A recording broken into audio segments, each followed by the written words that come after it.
السلام عليكم ورحمة الله وبركاته. તે લોકો માટે છે જે લોકો આપણે કહીએ સમર કેમ્પમાં હાજર નતા થયા, કશું કારણે રિઝલ્ટ હતું યા કશું બી કારણ હતું જે કારણે હાજર નતા થયા, તો ઇન્શાઅલ્લાહ આપણે જોઈશું કે તજવીદ કેમ શીખવું જરૂરી છે. અને બીજું ઇન્શાઅલ્લાહ જ્યારે તમે આવશો અહીંયા ત્યારે ઇન્શાઅલ્લાહ તમને શીખવાનું પણ મળશે. ઓકે, સૌ પ્રથમ આપણે જોઈએ તજવીદને હાસિલ કરવું કેમ જરૂરી છે. તો સૌ પ્રથમ આ સાઈડ ધ્યાન આપજો કે બધાથી પહેલા અક્ષરો બરાબર જગ્યાથી નીકળે.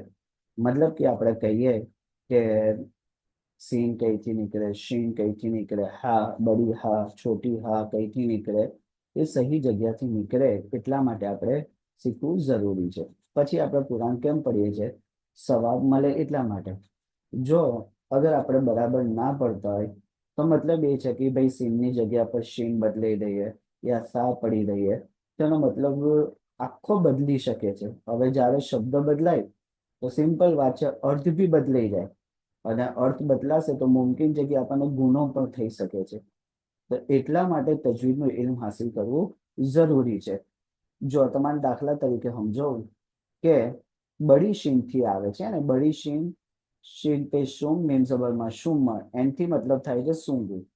છોટી સીનથી આવે છે સીન મીમ પે સુમ મીમ જબરમાં સુમ, એનો મતલબ થાય છે ઝેર. ઓકે, અને સાથી આવે સા મીમ પે સુમ મીમ જબરમાં સુમ પછી. ઓકે, ખબર પડી કે બડી સીનથી આવે તો સૂંગું, છોટી સીનથી આવે તો ઝેર, અને અને સાથી આવે તો પછી. હવે માનો કુરાનના અંદર કંઈક એવું હોય કે નમાઝ પઢો પછી ઝકાત આપો, અને હું આ સાના બદલે બડી શીન પડી દઉં તો શું થઈ જાય? નઉઝુબિલ્લા, આખો મતલબ ચેન્જ થઈ જાય. શું થાય કે કુરાન પઢો, સૂંઘો, ઝકાત આપો. યા છોટી સીન પડી દો તો શું થાય? નઉઝુબિલ્લા, કુરાન પઢો, ઝેર આપો અને ઝકાત આપો. હે ને? તો કેટલું આખો મતલબ બદલાઈ જાય છે. તો મુમકિન છે કે મતલબ બદલાય તો અલ્લાહ તાલા આપણને ગુનો બી આલે. પછી એવી જ રીતના જો બડા કાફથી આવે છે દિલ, અને છોટા કાફથી આવે છે કૂતરો. કુરાનના અંદર એ આયત હોય અલા બિઝિક્રિલ્લાહ તત્માઇન્નુલ કુલૂબ, બડા કાફથી કે અલ્લાહના zikરમાં દિલોને ઇત્મીનાન છે. હવે હું નાનો કાફ પઢ દઉં તો નઉઝુબિલ્લા શું થાય કે ભાઈ અલ્લાહના zikર મેં કૂતરાનો ઇત્મીનાન છે. હે ને? નઉઝુબિલ્લા, આખો મતલબ બદલાઈ જાય. પછી એવી જ રીતના બડા કાફથી કુલ તો મતલબ થાય છે કહો, અને છોટા કાફથી મતલબ થાય છે ખાઓ. ઓકે, શું થાય છે? ખાઓ. અગર હું કુલ હુવલ્લાહુ અહદ મતલબ છે કે કહી દો અલ્લાહ એક છે, અને હું નાનો કાફ પઢ દઉં મતલબ શું થાય? ખાઓ અલ્લાહ એક છે. તો નઉઝુબિલ્લા આખો મતલબ બદલાઈ જાય છે, આખો મતલબ બદલાઈ જાય. તો બહુ જ મુમકિન છે કે આપણને અલ્લાહ રબુલ આલમીન ગુનો આપે. એટલા માટે જે છે ને આપણે તજવીદ શીખવું જરૂરી છે. હવે આપણે આવીએ કે તજવીદ કોને કહેવાય? તો કે છે તજવીદ કે છે કુરાનને તેના મખરજ અને સિફાત સાથે પડવું. કુરાનને તેના મખરજ અને સિફાત સાથે પડવું.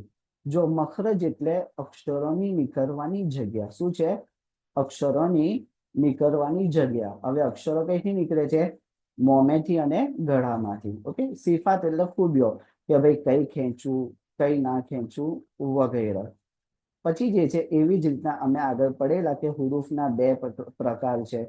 હર્ફ કોને કહેવાય છે, હરકાત કોને કહેવાય છે. હુરૂફના જે બે પ્રકાર છે, હુરૂફે કમરી, શમસી, કે એમાં પ્રકાર ભાગલા પાડવામાં આવ્યા છે, અને એની ઈઝી રીતના યાદ કરવાની આસાન ટ્રીક બતાવી છે. તો ઇન્શાલ્લાહ તમે ફટાફટ આવો તાકે જે છે તમારે ડિટેલથી શીખવાનું મળે આના અંદર. અલ્હમ્દુલિલ્લાહ.